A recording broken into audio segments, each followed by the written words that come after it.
Andros, I want to throw this at you and get Simon's reaction too, because according to talkSPORT sources, Jack Grealish to Manchester City is as good as done. Wow. Now, we are hearing, Villa haven't confirmed it.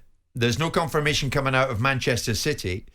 But I understand this morning, talkSPORT sources tell me it is as good as done, £100 million, and Grealish will join Manchester City. That's surprised me. That's a shock. But listen, City, they fell at the final hurdle in the Champions League, and you know the ambition that the owners have. They're thinking, right, we need to spend the money, we need to go the extra distance, and to make such a statement, signing in Grealish so early in the window, I can only imagine what they're going to do next, and we've seen what's reported and who they want after that. So yeah, it's going to be a busy summer for a Man City player. What do you think of it, Simon? $100 million. I think Andros is absolutely right. I think the losing of the Champions League final has galvanised. You saw their chairman come out and make certain observations about the way forward for them and the fact they were going to go again and they were going to take it to the next level. Yeah. There's an element of tragedy in it, because I don't want to see £100 million transfers, Jim, specifically in a climate where the finances of football aren't great. I don't think it has a helping effect on everyone else in football, but it is what it is. This is what Manchester City do at times. Now, I know that people will argue and say, well, they don't do it at times. They don't break transfer records. No, they just pay £60 million for every player they buy. So they buy 10 of them rather than £100 million transfers. But now they're moving into a different territory, and they're staking their claim very early. What it does it preclude them from Harry Kane? I would assume not, because if they're going to kick on, which is seemingly what they're going to do, then Harry Kane will be their next target. I don't think Manchester City are concerned about the finances that players cost. The only thing they're concerned about is breaching financial fair play. If it puts them into a situation where the depreciation of buying £100 million or £150 million Harry Kane puts them into a position where they lose financial fair play governance, then they'll be careful of that. But actually writing checks out, they couldn't care less, Jim. It falls out of their pockets. Do you not think it could have the opposite? You said about the money side of it. These guys have unlimited funds. They do. They're giving Aston Villa $100 million. Aston Villa have bought Buendia from Norwich, so the money is getting distributed a bit in the time. And that's right, Andros, but what it does is everybody knows everyone's got the dough, so it just drives everything up. So what happens is nobody gets the impact of the money, because the next deal that gets done at 10% bigger. This is clearly why, reading between the lines, that Buendia went to Aston Villa beforehand, they... Possibly.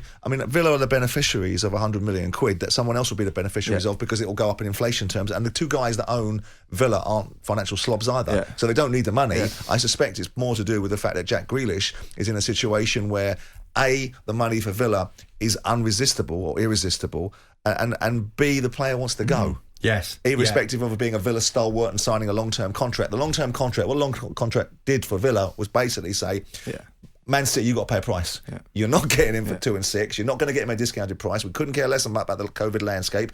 It's this kind of money, or you don't get it. I mean, this almost sounds naive from me, Andros, but where's Grealish in all of this? Regards his legacy, he's close to legendary status probably with the Villa fans already. But had he stayed, and if he was Villa for life, then, my God, tick the legend box. But I mean, where's he in this? I don't want to speak for the Villa fans, but from an outside point of view, I think he'd still have legendary status. He got him back up to the Premier League. When they went down to the Championship, he stayed. He got him back up. He could have left last summer. He didn't. He stayed. He took his game to another level. He's now representing them in the Euros. So I would say that he's still legendary status. He's going to the best club in the Premier League. So I think that he'll be. They'll understand why he's going to do what he wants to do. Some of them won't. I mean, the days of Matt Le Tissier staying at a football club for the duration of their career are probably gone. And there's an argument to be said for Jack Grealish that he's earned the right to have a move. And if you're going to have a move and justify it, it's not difficult to justify going to arguably the best club in English football and possibly soon to be the best club in European football. Yeah, I mean, Simon mentioned Harry Kane. Where is Kane in all of this? All I know is they're going to tick off Grealish and go back for Kane? They've made a statement. They said they need a striker. They reportedly put a £100 million bid for him the other day. So all I know is that Daniel Levy is sitting there rubbing his hands. Absolutely. Grealish has gone for £100 million before they've negotiated Harry Kane. Absolutely right. Absolutely I mean, City, without a ball being kicked next season, would be untouchable, wouldn't they?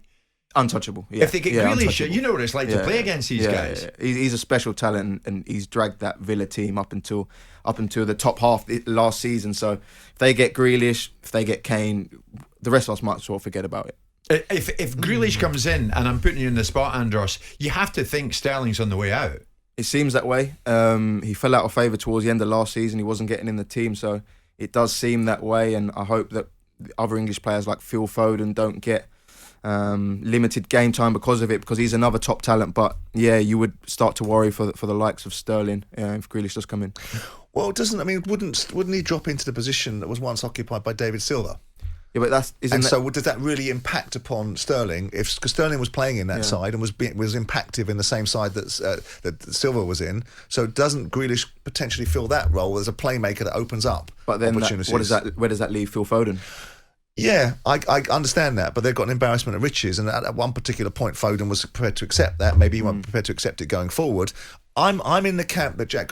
Listen, I know this is going to be an unpopular analysis, but I think Jack Grealish has been a big fish in a small pond, right?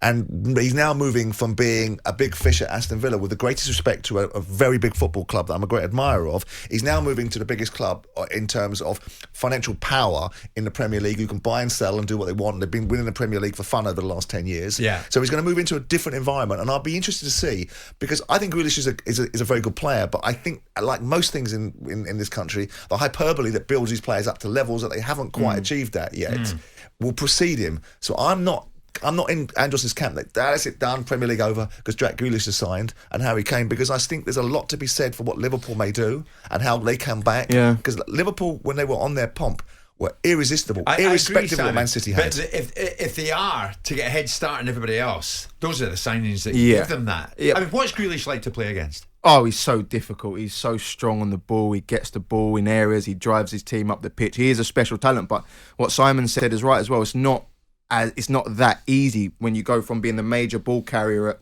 Aston Villa. They look for you at every time they get the ball, to then go to one of at Man City. But it could work the other way. It could take his game to another level when he's got De Bruyne and players like that feeding him the ball in higher up the pitch. So yeah, it could go either way, but it's not as cutthroat as it's done.